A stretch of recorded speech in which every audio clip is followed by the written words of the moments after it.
¿Cómo están? El mundo no ha podido evitar hablar del rescate de los 252 migrantes venezolanos del SECOT, esa cárcel de máxima seguridad en El Salvador que administra la administración de Nayib Bukele, y de los niños y niñas que estaban retenidos por las autoridades estadounidenses.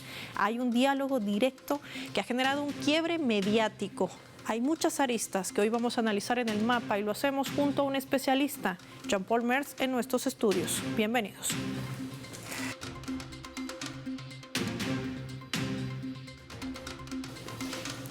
Por esta razón les proponemos desplegar nuestro mapa y revisar algunos datos claves de lo que ha representado el rescate de estos migrantes venezolanos. Venezuela logra una victoria. Vamos a identificar a esta nación suramericana, lo hacemos con los colores de su bandera, desplegados también en nuestro mapa. Les mostramos el trayecto de este avión que ha partido desde El Salvador hacia la República Bolivariana de Venezuela. Hay que decir que a bordo venían 252 migrantes venezolanos que estaban secuestrados y sometidos también debido a aquel delito que ha cometido la administración de Nayib Bukele en este centro de confinamiento de terrorismo, el SECOT. Luego de que las autoridades estadounidenses decidieran entablar también una negociación directa con la República Bolivariana de Venezuela, y se ha entregado a 10 terroristas convictos y confesos estadounidenses a cambio de los migrantes venezolanos. Esto se registró también en el aeropuerto internacional de Maiquetía. Hay que decir que ha sido el lugar donde arribaba justamente esta aeronave, donde transportaba consigo a los migrantes venezolanos. Lo vemos en la imagen. El momento en que ellos llegaban también fueron atendidos por todo el equipo multidisciplinario. No sin antes, el ministro de Interior, Justicia y Paz, Diosdado Cabello, había denunciado que varios de ellos fueron disparados en su humanidad minutos y horas antes de abordar esta aeronave. El terror, ese periplo, esa injusticia había terminado. Entonaron también el himno nacional y se reencontraron con amigos y familiares. Vamos a sumar más datos también en nuestro mapa que tiene que ver con esta cárcel de máxima seguridad que ha emprendido la administración de Nayib Bukele justamente para secuestrar a estos 252 migrantes venezolanos. Este es otro de los aviones que se trasladaba desde Houston, Texas, hasta la República Bolivariana de Venezuela, trayendo consigo a 7 niños y niñas rescatados de las autoridades estadounidenses en esta estrategia de desagregación familiar que ha emprendido la administración justamente de Donald Trump desde su primera gestión el año 2017. Y tras haber invocado la ley de 1798 que declaraba a los migrantes latinoamericanos como enemigos extranjeros, se apunta con mayor incidencia hacia los migrantes venezolanos. Hay que decir que estos niños tuvieron la oportunidad de reencontrarse con sus madres y sus padres, muchos de ellos separados inclusive por el lapso de un año.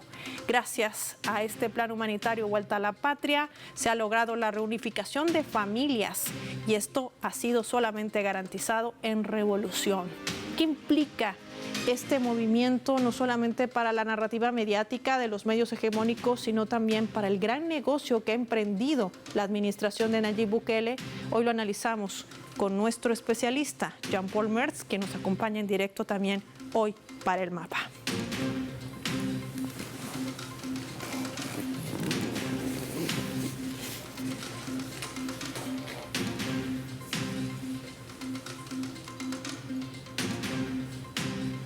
Nos acompaña en nuestros estudios. Jean-Paul, te recibo. Qué gusto tenerte en el mapa. Empecemos por esta primera arista.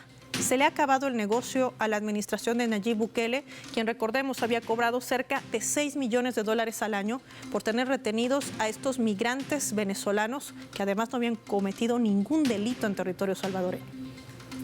Sí, en efecto, hay una situación que es que por muy sometido que haya estado el gobierno de El Salvador a los intereses de Estados Unidos, también existe el derecho internacional y existe, por tanto, una serie de normativas que deben respetarse entre los países, que son normativas de mínimo cumplimiento, además. Y en el caso de los venezolanos, simplemente Bukele demostró allí totalmente que su política, lejos de ser aquella novedad con la que trató de venderse en un principio, está totalmente totalmente dirigida a complacer los intereses extranjeros, en este caso de los Estados Unidos, a cambio de dinero, es decir, vender la soberanía del país, vender la dignidad de su propio país y vender a su país como digamos, como un nuevo Guantánamo, una situación totalmente ajena a lo que es el derecho internacional, a cambio de un dinero que le permita tratar de evitar mostrar a los salvadoreños qué fue lo que pasó con su primera política fallida de seguimiento a lo que eran las criptomonedas y la inversión en bitcoins. Entonces, ante el fracaso de este tipo de iniciativas y ante el estancamiento de la economía salvadoreña, una economía que en gran parte depende específicamente de las remesas que proceden de Estados Unidos, intentó simplemente entrar en una situación que le era ajena totalmente para tratar de generar allí un ingreso que permitiera en situaciones futuras para los Estados Unidos tratar de resolver de alguna manera de una manera, digamos, planteada más por el estilo republicano o el estilo estadounidense, de mostrar una especie de mano dura contra la migración, cuando la realidad es que si se quería en algún momento establecer algún tipo de conducta de antecedente delictivo por parte de los ciudadanos migrantes venezolanos, el procedimiento era, a través del contacto con las autoridades venezolanas en Interpol, solicitar información sobre las referidas personas, lo cual nunca se hizo, y por tanto las afirmaciones respecto a una supuesta conducta delictiva de dichos venezolanos son totalmente falsas. Esta narrativa que además ha intentado tejer la administración de Nayib Bukele junto a la de Estados Unidos, una mediática me refiero, de hacer creer que estos ciudadanos venezolanos, migrantes que estaban en Estados Unidos, a los cuales también se ha seguido una persecución, una cacería, digámoslo así, de manera directa por parte del ICE, esta Oficina de Migración y Aduanas, que incluso muchos de ellos estaban tramitando sus papeles legales para lograr la residencia en Estados Unidos, engañados, detenidos, llevados ilegalmente hasta El Salvador, retenidos, tratados como terroristas, imágenes que dieron vueltas al mundo. ¿Cómo ha quedado esa narrativa que ha tratado de implementar Occidente? Sí, justamente la situación en Washington y lamentablemente lo que ha sido hasta ahora la muestra de la actuación del gobierno de Trump es que se trata de una persona que no tiene básicamente palabra, su palabra no tiene ningún valor, puesto que sus decisiones varían de acuerdo a lo que se dicta, digamos, el momento mediático. Y en ese sentido, el intento de hacer un discurso duro antimigración, tratando de criminalizar a los migrantes, se utilizó de todos los migrantes justamente aquellos que sí se querían legalizar, es decir, los que cayeron en la trampa de entrar por los canales regulares, de buscar la manera de regularizar su situación, fueron aquellos que fueron más perseguidos por el ICE, porque justamente pusieron sus datos a disposición del gobierno estadounidense, y en vez de regularizar su situación, los criminalizó y los tomó de ejemplo. Entonces, en ese sentido, contraproducente de varias maneras para Estados Unidos. ¿Por qué? Porque esa es una estrategia que funciona una vez, porque una vez que tú los engañas, otras personas en situación ilegal de migrantes no van a caer en el mismo juego. Y eso por un lado. Y por otro lado, exacto, desalientas a la gente a cumplir la ley. Y por otra parte, más allá de lo interventor, de lo fuerte que hayan sido las políticas antimigración en Estados Unidos, los resultados, el tamaño de los vuelos, la cantidad de personas, no es realmente aquel volumen que tanta referencia hacía el señor Trump en su campaña, y por tanto se muestra que fue un problema, ni siquiera, claro, porque justamente para ellos, para esa misma administración, el ver a los migrantes como un problema ya implica una criminalización de los mismos, pero era un problema tan inflado que al final terminó siendo una situación mucho menor a la que ellos mismos llegaron a plantear, lo que nos pone en duda también respecto a todas las cifras manejadas por parte de la derecha mediática internacional frente al tema también muy manipulado de la migración venezolana. Ahora, este tema que además fue quizás lo que abrió la puerta para esta criminalización justamente de la migración contra los latinoamericanos y haciendo énfasis sobre todo uno de los casos más emblemáticos como ha sido el venezolano. La invocación de esta ley de 1798 que califica a los migrantes latinoamericanos como enemigos extranjeros para la seguridad de Estados Unidos. Una ley que además ha impactado también en esa estrategia, Jean-Paul, de desegregar familias, de distorsionar lo que son los lazos familiares, separar a los niños de sus padres, como lo había hecho en su primera gestión en el año 2017, pero con mayor rudeza quizás en este segundo mandato. ¿Por qué lo hace? Bueno, vamos de atrás adelante. Si tenemos la situación de los niños que gracias a las gestiones realizadas por el gobierno bolivariano y al centrar el énfasis de sus acciones en la protección de los ciudadanos venezolanos, de los niños venezolanos, de la familia venezolana, se logró evitar una situación análoga a lo que le hicieron en su momento al pueblo cubano durante la Guerra Fría con la llamada Operación Peter Pan, en la que se trató justamente de buscar niños, hijos de personas de otra nacionalidad, secuestrarlos y tratar de ofrecerlos a gente, digamos, horrible término, pero de etnias aceptables para lo que sería el estándar estadounidense, ciudadanos americanos.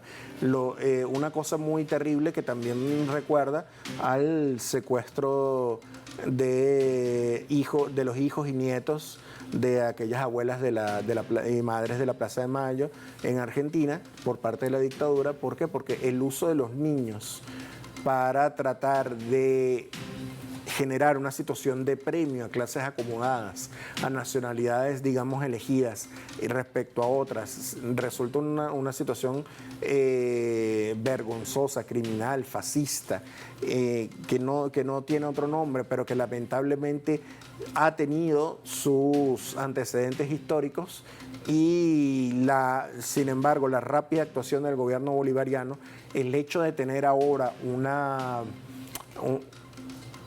redes sociales que, si bien en muchos casos están manejadas desde la derecha política, pero que se pueden utilizar para generar al momento las reacciones, las situaciones, informarlas de una manera inmediata, permitió generar de una vez una reacción respecto a lo que es el secuestro de niños, que es una práctica que en todo gobierno civilizado, en todo el mundo, debería ser condenable.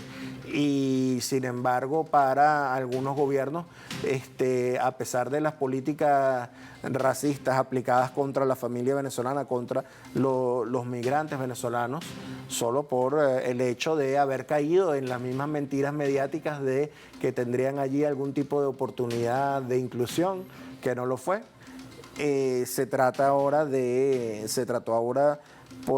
momento, y gracias a la gestión oportuna del gobierno venezolano se evitó de incluso tomar a sus niños como rehenes, tratar de quedarse con unos niños que simplemente no tienen responsabilidad ni conocimiento de lo que está sucediendo a su alrededor, y que realmente es lamentable el uso criminal que se intentó hacer de ellos, primero separándolos de su familia y segundo tratando de generar una situación en la cual se hiciera permanente ese secuestro. Sí, y es una estrategia de la que también hablaremos al regreso, Jean-Paul, una negociación directa entre Washington y Caracas, ¿Qué reviste esto? ¿Qué escenarios se abren en medio también de este análisis que nuestro invitado marcaba 2 puntos claves? Uno, cómo se destruye esa narrativa mediática que implementó la administración de Nayib Bukele y de Donald Trump hacia los migrantes latinoamericanos, sobre todo venezolanos. Y segundo, se le ha caído el negocio a Nayib Bukele de ese negocio carcelario de cobrar más de $6 millones por año por retener ilegalmente a estos 252 migrantes venezolanos que hoy han sido rescatados por el gobierno bolivariano. De esto y más hablaremos al regreso y lo hacemos revisando nuestra escala.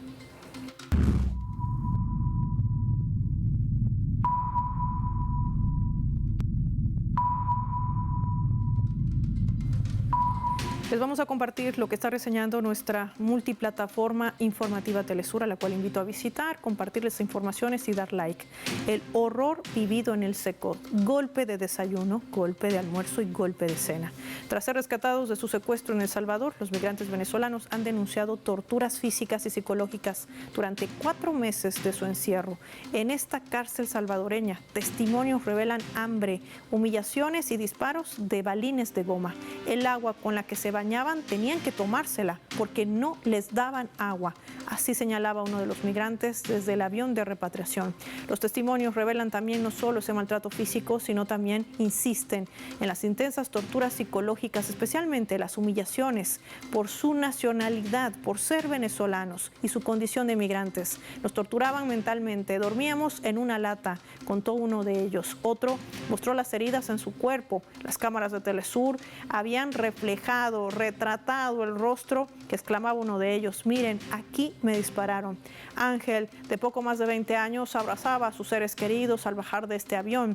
Tras los saludos y ante los micrófonos de las televisiones apostadas ahí en Maiquetía, decía que había vivido un infierno.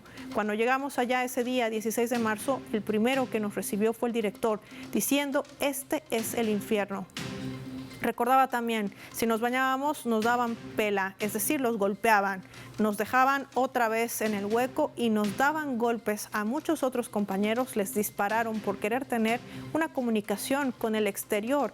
Nunca les permitieron eso. Las autoridades venezolanas confirmaron también en el primer relevamiento que los repatriados reportaron torturas con objetos contundentes, disparos de balas de goma, todo esto en las celdas del terror, el Secot del Salvador. De esto y más hablamos al volver.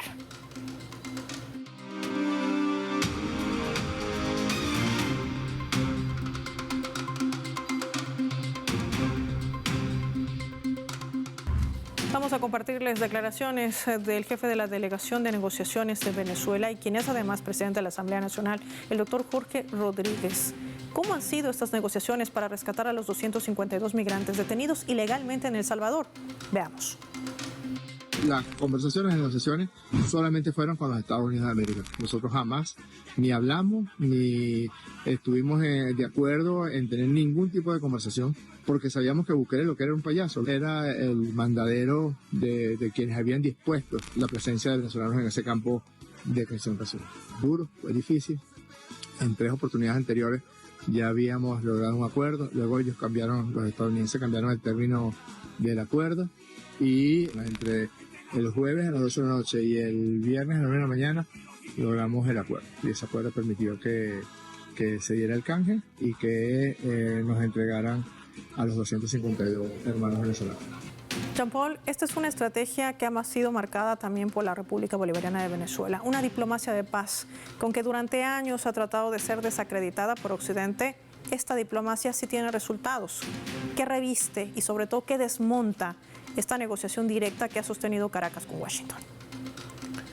Sí, bueno, en primer lugar hay una muestra hacia el mundo de lo que significa la diferencia entre ser de izquierda y de derecha en Latinoamérica. Cuando se presenta un gobierno de, digamos, de derecha como el de Bukele, como otros en la región, siempre tienden a decidir exclusivamente de acuerdo, e incluso más allá de la región, en el mundo también lo podemos ver con la reunión de la OTAN, a pesar de todas las críticas realizadas por Europa, Estados Unidos, por su por la reducción de su involucramiento en el apoyo al régimen de Ucrania. A pesar de todo eso, inmediatamente que la administración estadounidense les indicó que deseaban obtener el acuerdo para el 5% del PIB, todos los gobiernos, por muy críticos que fueran, todos los gobiernos de una vez adoptaron la medida como un solo bloque. Asimismo, los gobiernos de derecha en la región latinoamericana, como lo vemos en este caso de Bukele, no tienen capacidad de decisión respecto a Washington, no tienen ningún tipo de capacidad de iniciativa propia, particular, sino simplemente es la política de la sumisión. Y en cambio, la política del gobierno bolivariano, la política de la izquierda en general, pero en particular del caso de la revolución bolivariana en Venezuela, que está dedicada a toda su gente, más allá de que justamente esta situación de migración haya caído por una interpretación generada para atacar al gobierno bolivariano, porque sabemos que el germen de esta situación es el decreto Obama, en el cual a Venezuela se le declara una amenaza inusual y extraordinaria. En 2015. Exactamente. Y que justamente a partir del decreto Obama es que, digamos, se comienza una política para tratar de aislar, para tratar de destruir la economía venezolana y en base a eso generar una visión en la cual se malpone a la propia revolución bolivariana y que la gente se sienta animada incluso a ir en contra de su propio país o en cualquier caso a tratar de buscar una situación económica, digamos, mejor, lo cual la migración es un derecho humano, de todas maneras. Y hay una situación en cuanto a esto. A pesar de ello, el gobierno bolivariano, la revolución bolivariana, el liderazgo del presidente Nicolás Maduro se dirige a somos un gobierno para todos los venezolanos, más allá de su posición política, más allá de lo que hayan hecho o no. Venezuela es su país y está abierto a recibirlos. Y esta es la diferencia.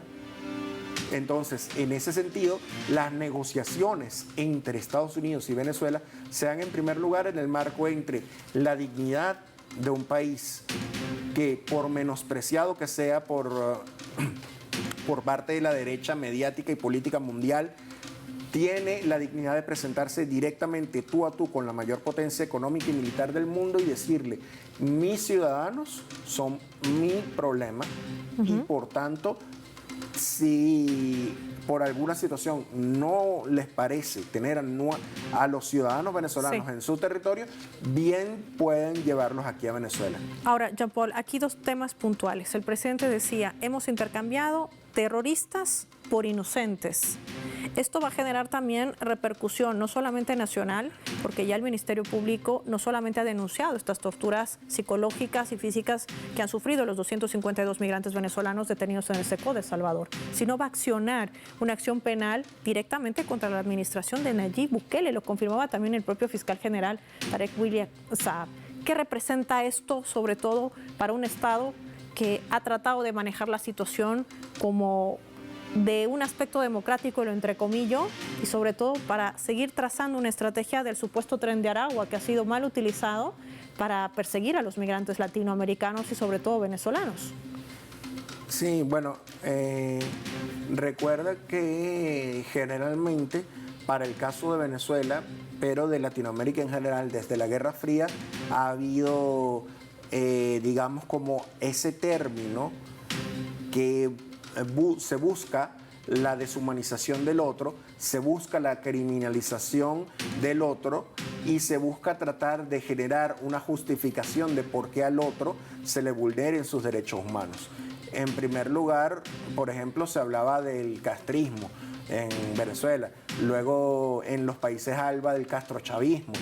Luego más adelante se hablaba en el contexto, por ejemplo, de la lucha interna en Colombia, se hablaba del narcotráfico, pero dirigido exclusivamente a ser vinculado con la guerrilla y no como lo era realmente con la política de los paramilitares, que fueron los que apoyaron al régimen de Uribe. Y entonces, en ese sentido, siempre hay como ese término mediático generado para tratar de buscar reducir todo a un sector deshumanizado y al que no se le permite ni siquiera el poder expresar cuál es su verdadera visión de la situación. Y entonces, si bien en un principio, justamente después del decreto Obama, los intentos por parte de las primeras administraciones demócratas, tanto de Obama como de Biden, se dirigieron a tratar de usar a la derecha política venezolana para, a través de las redes de trata de personas, venderle a los venezolanos que en Estados Unidos podían ser recibidos porque supuestamente sufrían, si mostraban que sufrían de una persecución política, tendrían una mejora en sus ingresos y una situación más sencilla para obtener su nacionalidad estadounidense, lo que quiere decir que justamente un uso comercial de una situación que debería haber sido exclusivamente usada para unos casos que realmente no merecían ser catalogados de esta forma, porque era un negocio.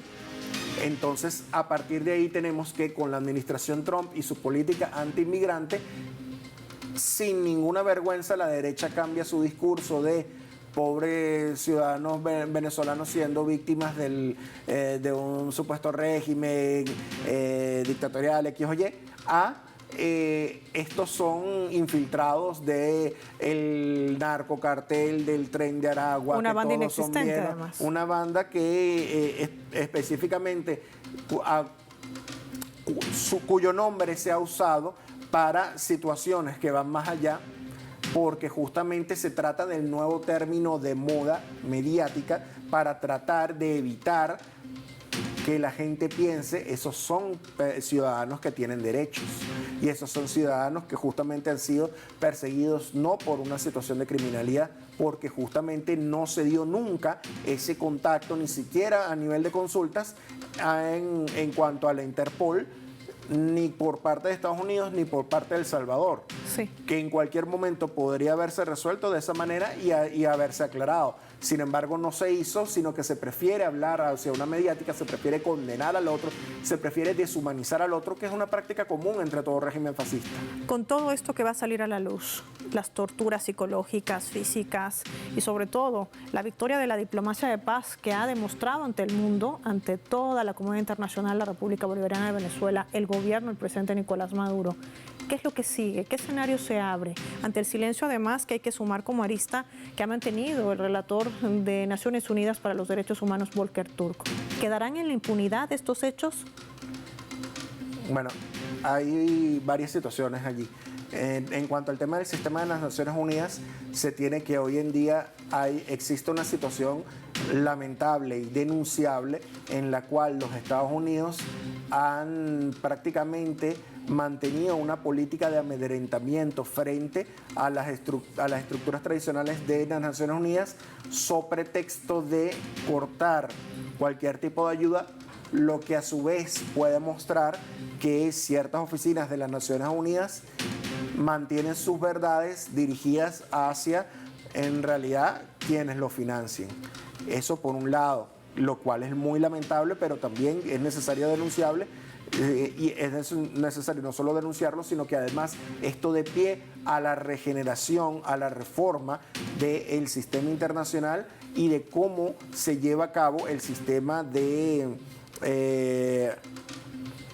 cómo sería la influencia respecto al reparto económico y a lo que es el financiamiento de estas mismas estructuras. Eso por un lado.